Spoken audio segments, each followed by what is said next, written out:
नमस्कार दोस्तों, कैसे हैं आप लोग? उम्मीद है आप सभी हर रोज़ कुछ नया सीख रही हैं, क्योंकि किशोरावस्था सही मायनों में तेज़ी से बढ़ने और सीखने की ही तो उम्र है। इस सत्र का उद्देश्य भी आपको नई चीज़ों से अवगत कराना ही है, नई और बहुत महत्वपूर्ण। तो शुरू करें। जैसा कि आप अपनी स्लाइड पर देख रहे हैं, हमारे इस सत्र का नाम है जेंडर समानता। हम इस सत्र में निम्न बातों पर प्रकाश डालेंगे। जेंडर क्या है?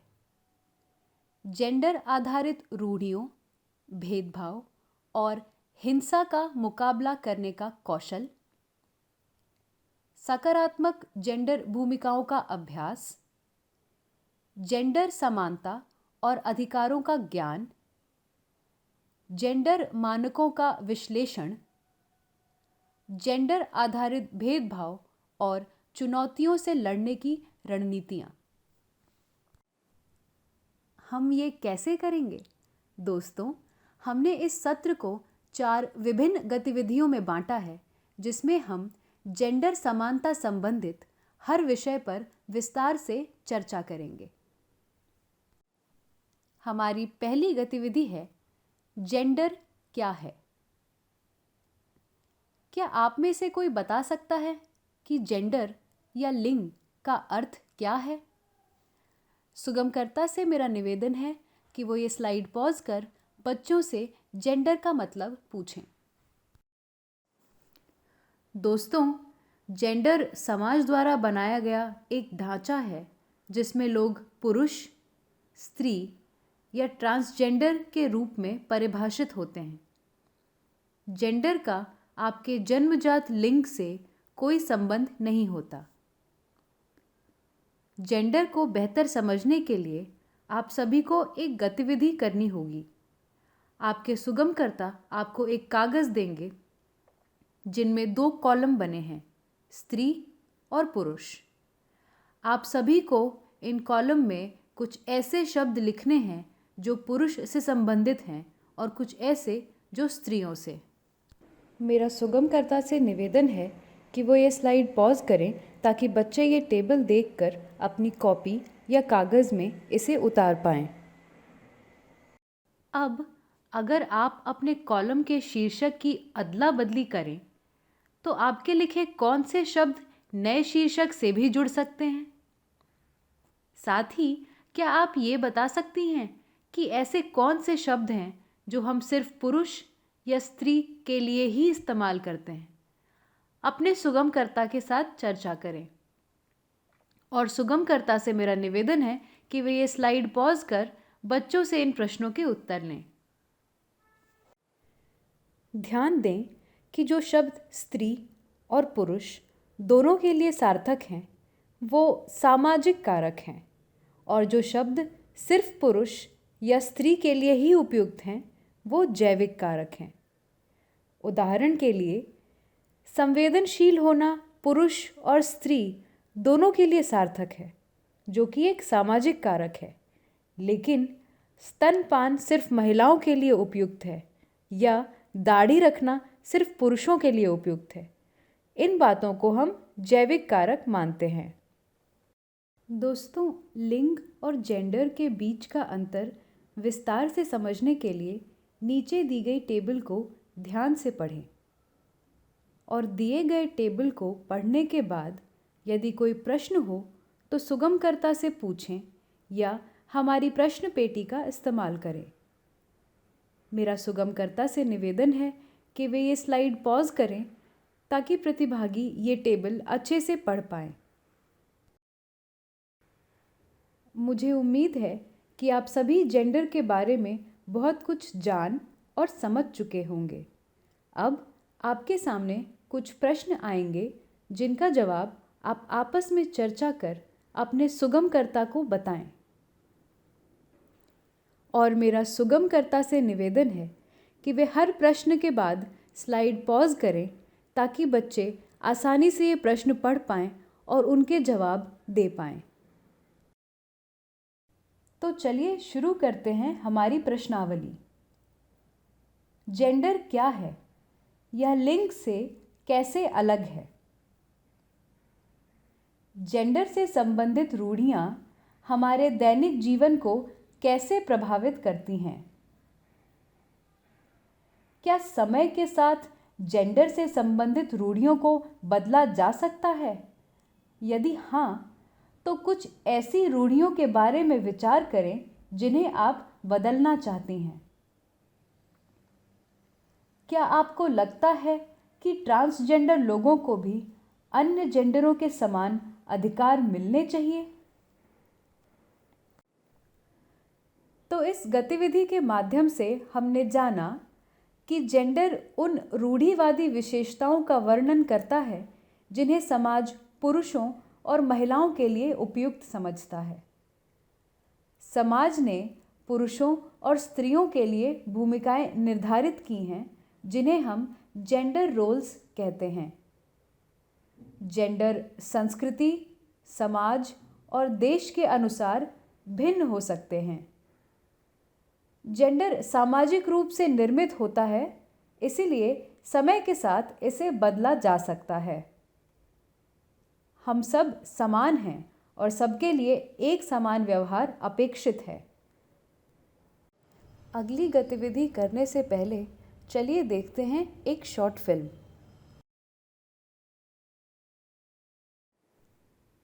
हम अब हमारी अगली गतिविधि की ओर बढ़ चुके हैं जिसका नाम है जेंडर भूमिकाएं और भेदभाव।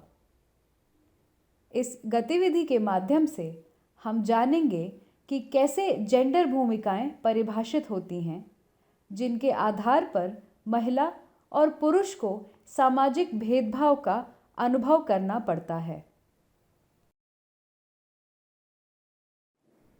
आपके सुगमकर्ता आपको एक टेबल दिखाएंगे जिनमें जेंडर भूमिकाओं के अनुरूप कुछ कार्य अंकित हैं। आपको बताना है कि इन कार्यों को करने के लिए पुरुष और स्त्री में से कौन ज़्यादा समय बिताता है।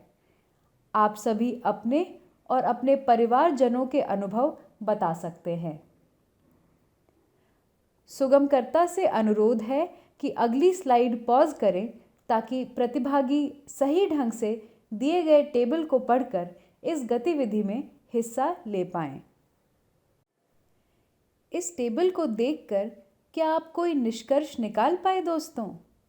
यदि हाँ, तो दिए गए कुछ सवालों के उत्तर आपस में चर्चा कर अपने सुगमकर्ता को बताएं। मेरा सुगमकर्ता से निवेदन है कि वे ये प्रश्न पॉज करें ताकि प्रतिभागी इन सवालों को पढ़कर अपने उत्तर आपस में चर्चा कर आपको दे पाएं। तो चलिए शुरू करते हैं हमारी प्रश्नावली। क्या कार्यों का वितरण समान है? किसके हिस्से में घरेलू काम ज़्यादा है? किसके हिस्से में ज़्यादा फुर्सत या आराम है? क्या यह वितरण आपको स्वीकार्य है? क्यों? ऐसा क्यों है कि महिलाएं पुरुषों की तुलना में घरेलू काम बहुत ज़्यादा करती हैं? जेंडर भूमिकाएं महिलाओं और लड़कियों के साथ होने वाले सामाजिक भेदभाव से किस प्रकार संबंधित हैं? यदि हम अपने घर से बाहर नज़र डालें तो निम्नलिखित कार्य कौन करता है, महिलाएं या पुरुष?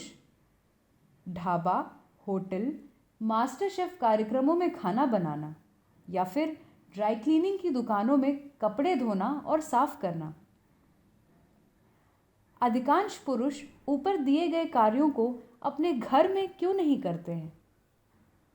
दोस्तों, आपको क्या लगता है, पुरुष को कौन सा घरेलू काम सीखना चाहिए और क्यों? इस विषय पर चर्चा करें और अपने सुगमकर्ता को बताएं कि यदि कोई पुरुष घरेलू कार्यों में किसी महिला की मदद करता है तो उससे घर में कैसा प्रभाव पड़ेगा। इस गतिविधि और चर्चा से हमने जाना कि यदि अवसर दिया जाए तो किशोरियाँ, किशोर और ट्रांसजेंडर सभी सक्षम हैं और इन्हें घर के अंदर और बाहर सभी प्रकार के कार्य करने चाहिए। ऊपर दिए गए टेबल में वर्णित सभी प्रकार के कार्य महत्वपूर्ण हैं और समान रूप से सम्माननीय हैं। कार्य महत्वपूर्ण होता है, पर साथ ही किशोरों और किशोरियों के लिए खेलना और आराम करना भी महत्वपूर्ण है। साथ ही उन्हें समान अवसर प्रदान किए जाने चाहिए। जब लोगों के साथ जेंडर के आधार पर असमान व्यवहार किया जाता है और कुछ अधिकारों से वंचित किया जाता है, तो इसे जेंडर आधारित भेदभाव कहते हैं। हमारी अगली गतिविधि का नाम है कौन सा सौंदर्य मायने रखता है। इस गतिविधि के माध्यम से हम जानेंगे कि जीवन में सबसे ज़्यादा मायने रखने वाले गुण शारीरिक दिखावट से परे होते हैं। शारीरिक विशेषताओं से परे अन्य सराहनीय गुणों को हम कैसे पहचान सकते हैं। दोस्तों, आंतरिक सौंदर्य समझने के लिए आपको कुछ कहानी पढ़नी होगी और उनसे संबंधित प्रश्नों का उत्तर अपने सुगमकर्ता को देना होगा। तो चलिए पढ़ते हैं पहली कहानी। एक आदमी था जो मेले में गुब्बारे बेचकर गुजर बसर करता था। उसके पास लाल, पीले, नीले और हरे सभी रंग के गुब्बारे थे। जब भी उसका व्यवसाय कम होता तो वह हीलियम गैस से भरे एक गुब्बारे को हवा में छोड़ देता और जब बच्चे इसे ऊपर जाते देखते तो सभी उसे खरीदना चाहते। वे उसके पास आते, गुब्बारा खरीदते और उसकी बिक्री फिर से बढ़ जाती। वह हमेशा ऐसा ही किया करता था। एक दिन उसे लगा कि कोई उसकी जैकेट को खींच रहा है। वह मुड़ा तो उसे एक छोटा बच्चा दिखा जिसने पूछा, यदि आप एक काला गुब्बारा छोड़ते हैं तो क्या वह भी उड़ जाएगा? बच्चे की चिंता को देखकर आदमी ने सहानुभूति से जवाब दिया, बेटा, गुब्बारा रंग के कारण नहीं बल्कि जो इसके अंदर है उसके कारण ऊपर उठता है। प्रश्नावली। ये कहानी हमें क्या बताने की कोशिश कर रही है? ये कहानी हमारे वास्तविक जीवन से कैसे संबंधित है? अगर हम गुब्बारों की तुलना मनुष्यों से करें तो वे कौन से गुण हैं जो हमें एक दूसरे से अलग बनाते हैं? मेरा सुगमकर्ता से निवेदन है कि वे ये स्लाइड पॉज करें और बच्चों से इन प्रश्नों के उत्तर पूछें। दूसरी कहानी। 8वीं कक्षा में शालिनी और उसकी सहपाठियाँ विद्यालय के वार्षिक समारोह की तैयारी कर रहे थे। वे सभी बहुत उत्साहित थे। शालिनी शास्त्रीय नृत्य में हिस्सा ले रही थी, जबकि उसकी सहपाठी अनीता और फराह नाटक में थे। एक दिन अनीता ने शालिनी से मजाक में कहा, तुम बहुत काली हो। मंच पर तुम्हें देखने के लिए हमें अतिरिक्त प्रकाश की आवश्यकता होगी। शालिनी ने कोई जवाब नहीं दिया। फराह को शालिनी के लिए बुरा लगा और उसने कहा, तुम इतना अच्छा नृत्य करती हो, गोरा रंग पाने के लिए गोरेपन की क्रीम का इस्तेमाल क्यों नहीं करती? क्या तुम कल्पना कर सकती हो कि यदि तुम्हारा रंग गोरा हो तो तुम मंच पर कितनी अच्छी दिखोगी? शालिनी ने मुस्कुराते हुए कहा, धन्यवाद फराह, मैं तुम्हारी चिंता का मान रखती हूँ, लेकिन मैं अपने रंग से खुश हूँ। मेरे शिक्षक और मैं अपने नृत्य अभ्यास पर कड़ी मेहनत कर रहे हैं और आश्वस्त हैं कि हमारे प्रयासों और तुम्हारी शुभकामनाओं से अच्छा प्रदर्शन करेंगे। प्रश्नावली। शालिनी के बारे में अनीता की टिप्पणी से आप क्या समझते हैं? फराह की टिप्पणी से आप क्या समझते हैं? अपना जवाब समझाएं। शालिनी की प्रतिक्रिया से आप क्या समझते हैं? वह खुद को कैसे देखती है? अपने जवाब के लिए कारण दें। अगर आप शालिनी की जगह होते तो आप क्या करते और क्यों?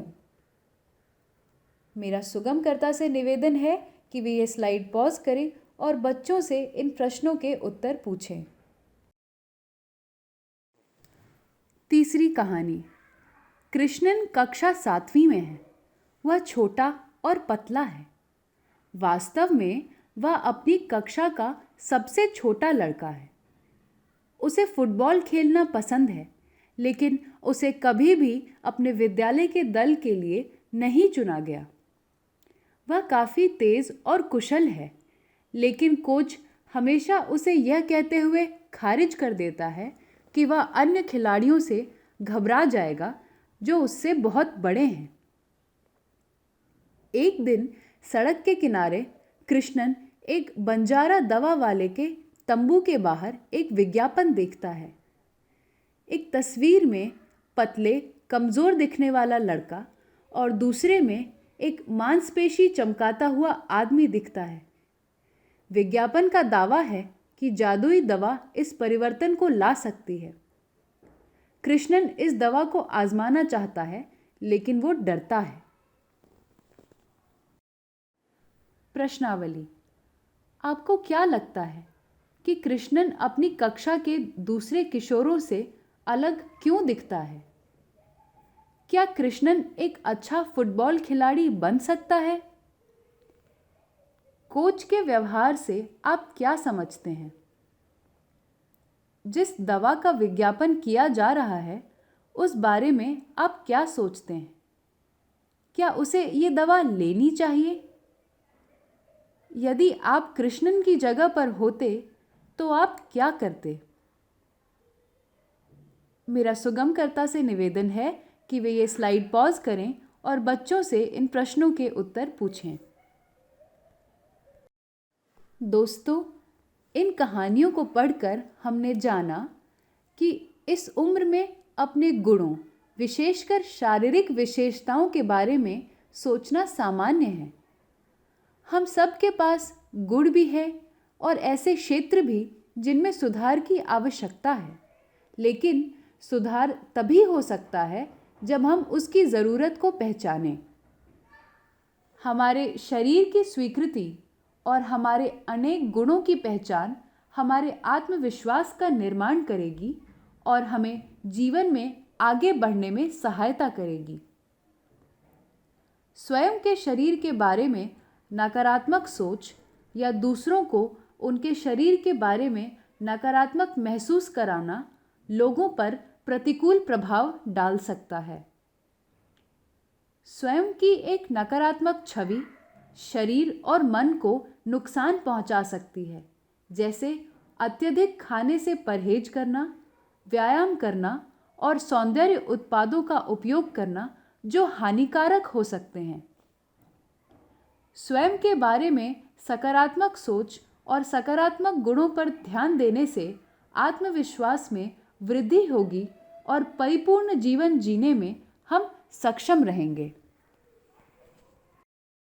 दोस्तों, मुझे उम्मीद है कि जेंडर असमानता को लेकर हमने जो जागरूकता फैलाने की कोशिश की है, उसमें हम कामयाब हुए हैं। अगर आपके मन में कोई भी सवाल है तो अपने सुगमकर्ता से बेझिझक पूछें या हमारी प्रश्न पेटी का इस्तेमाल करें। धन्यवाद।